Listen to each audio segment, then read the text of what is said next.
everyone, welcome back to another episode of Mel. If you haven't been here before, I'm Mel, the host of this channel. Can you guys hear the birds outside by any chance? I've got the window open. Hopefully you can't hear it. But I am back today with another episode. And this episode is actually on Zom 100 and why I am actually recommending that everyone watch Zom 100.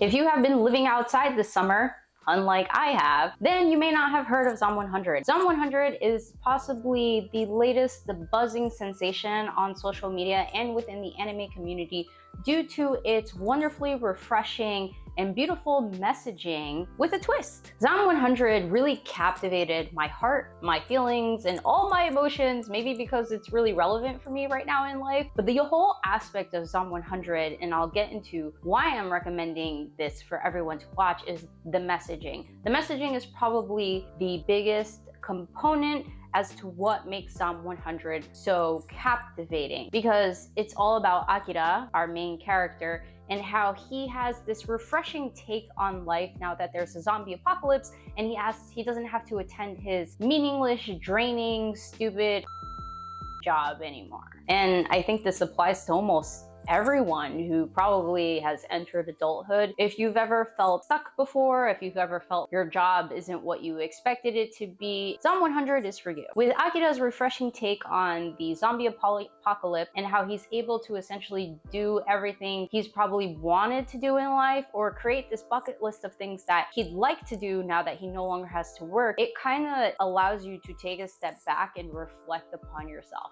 At least that's what I did.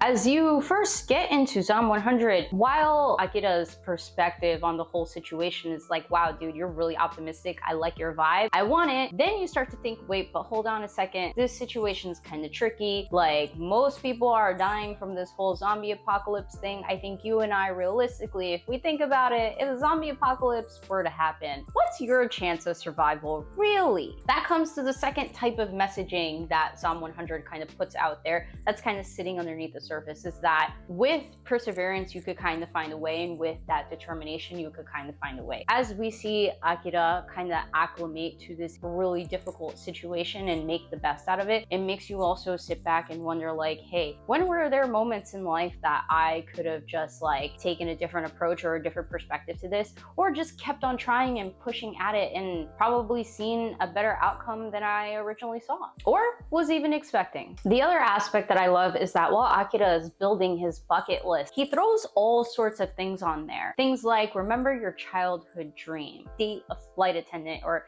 go on a date with a flight attendant. They're not necessarily things that people initially think about when you talk about a bucket list. When anybody talks about a bucket list and you ask them what's on their bucket list, it's kind of a lot larger scale things like perhaps skydiving or bungee jumping or visiting a country or something of that nature. So essentially, take pride in the things that you want to do, no matter how big or small they may be. From an animation perspective, the animation is really colorful, and they really intentionally take what could perhaps be splatter from blood that comes from human beings, or the blood and gore aspect of zombies. They make it everything but red, and it allows you to focus on the lens that Akira provides for us of looking at things in a more positive perspective and not in the doom and gloom way that you would probably see this situation in. Another type of messaging that you'll find hiding underneath the layers that isn't quite as obvious is the aspect of human connection, whether it's the building of new connections or rebuilding old connections. In episode 3, we find Akira kind of looking up his old best friend Kensho, who he hasn't been able to connect with, and finding out that Kensho is still alive. He goes to save him, and they are able to rebuild their connection. And now they're able to kind of like finish up their bucket list together.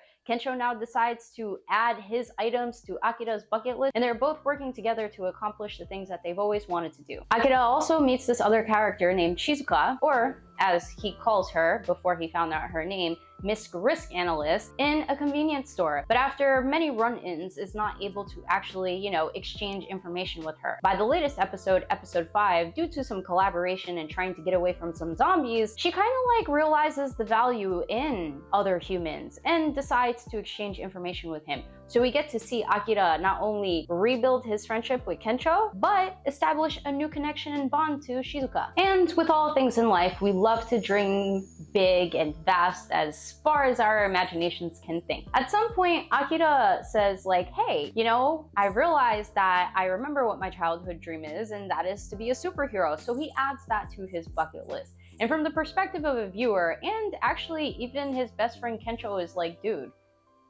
that's what you want to be? That was your childhood dream? Like, can we think of something that's a little bit more realistic or attainable? Akira does, in effort, try to make this dream happen by building himself some sort of superhero suit that would make him impervious from getting bit and zombified by other zombies. And it kind of turns into a bit of a show. When he meets Shizuka again in the aquarium, she even points out to him like, dude, it sounds like you have some sort of complex where you feel undervalued, and starts psychoanalyzing his whole existence just because he wants to be a superhero. While the messaging is definitely grand and positive and talking about how you should always follow your dreams, it does have a very healthy dose of grounded realism at times to make sure that we're bringing the characters back into perspective and making it more relatable to viewers. Zom 100 also has a good dose of action, so if you're also looking for action, Zom 100 will help fill your need there a little bit, but more than anything, the comedy. The comedy for each and every episode has me dying, because the extremes that Akira goes through to attain his dreams or to accomplish what is on his bucket list is like worthy of pausing the entire thing, rewinding it, and then watching again, or playing it back and then watching it again. There is one scene most notably fresh in my mind, which is from episode 5, where they are now being attacked by a zombified shark, but with legs. So it's kind of like, what the f is happening here? That's literally what my reaction was. I paused the TV, I yelled, what the f is happening here?